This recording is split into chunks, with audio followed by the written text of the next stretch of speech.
Hello and welcome to Gallery 7. I'm Jay Anderson, one of the members here. We're actually in a room above Gallery 7 on the third floor of the Gaylord Building. The people who run the building are kind enough to occasionally let us expand into this space when we want to highlight a special artist.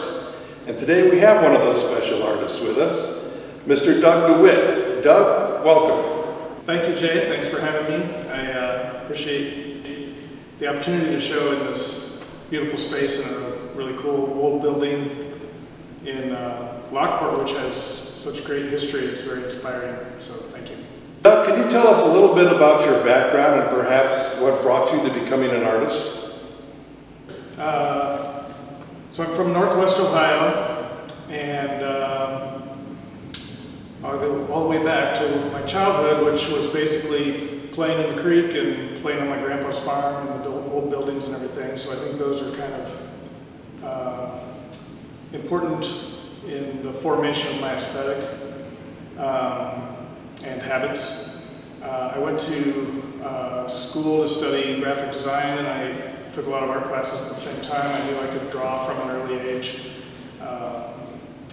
And so then I worked, after I went to school in Northwest Ohio, Bowling Green State University, I moved to Boston for a couple of years and worked out there and as a graphic designer, and then returned to Central Illinois State University for graduate studies where I studied studio arts. I started as a painter, but I ended as a sculptor, and then moved to Chicago, worked at the Field Museum of Natural History as an exhibit designer, graphic designer, and then the aquarium doing the same kind of work. And during that whole time, kind of refined my interests in science and art as they kind of merged together. And now, for the past 20 years, after I left the museums and the graphic design industry, the exhibit design industry, I became a restoration ecologist for a private firm that restores prairies and wetlands and woodlands in the region here. And that turns out to be quite a fulfilling career on its own, but it has also fed my artwork just as much, if not more, than what I was doing before. And all of it's sort of wrapped up together now for me.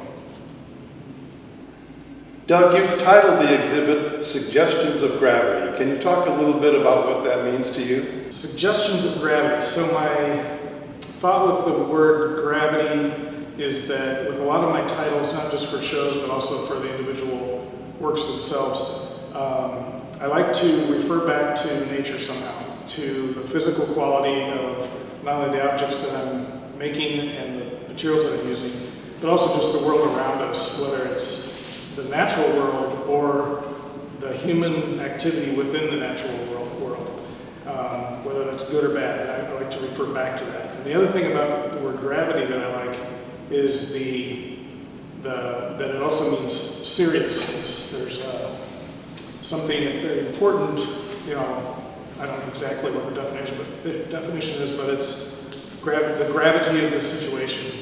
There's an importance there. So my work doesn't have overt content. I'm not trying to pound something across through my work to make you, agree or disagree. But I want to suggest that the things that I'm doing refer to something else that's happening that we need to be aware of. Whether that's just the joy of being outside on a nice day, or even the trauma of being outside in a storm. Those are real important things. And then also the reference to our interaction, our society's interaction with nature that is really troublesome. The gravity of that is part of what I wanted to get at with the title. Doug, your two-dimensional work is mostly black and white, and even your three-dimensional work tends to be somewhat monotone. Tell us about that.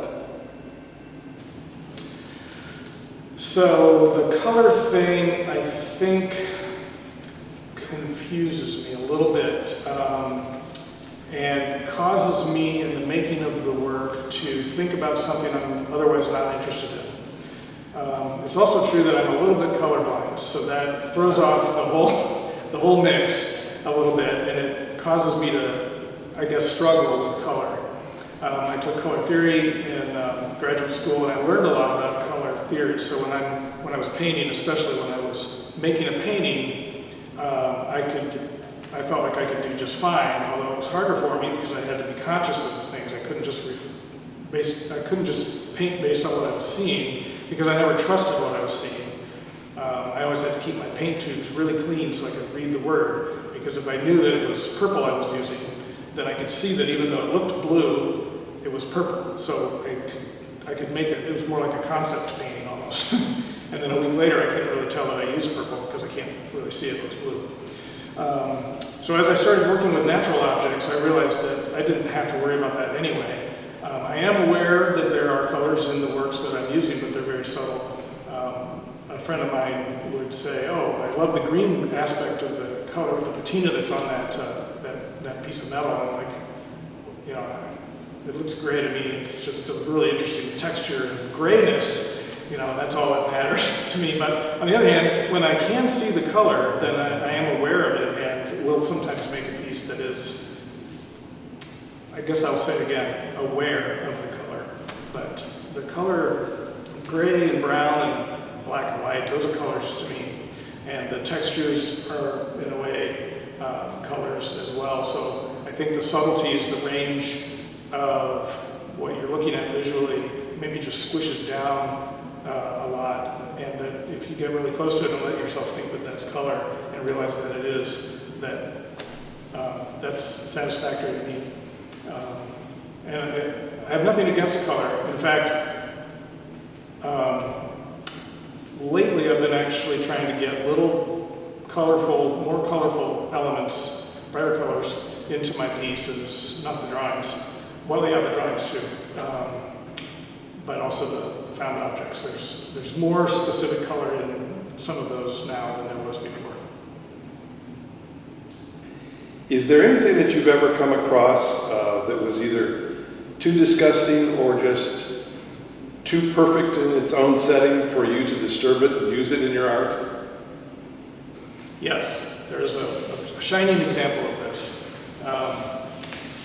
Many years ago, I was working on a piece outdoors on my grandparents' property in Ohio, in the farmland, and along a creek. I was with my dad, so I can't remember what we were doing, but we were just walking around. And I found the whole carcass of a deer. This was a decayed deer. It was only bones, but it was all still attached. Most of the time when you find a dead animal, it's not attached.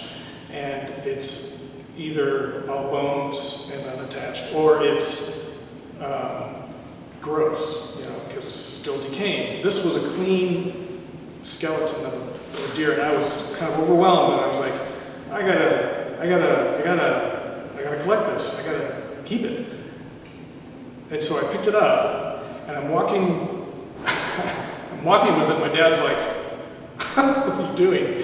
And so I'm walking with this deer, and I get about 20 steps, and I realize I'm carrying the body of a thing that could be a human. It's the same size as a human.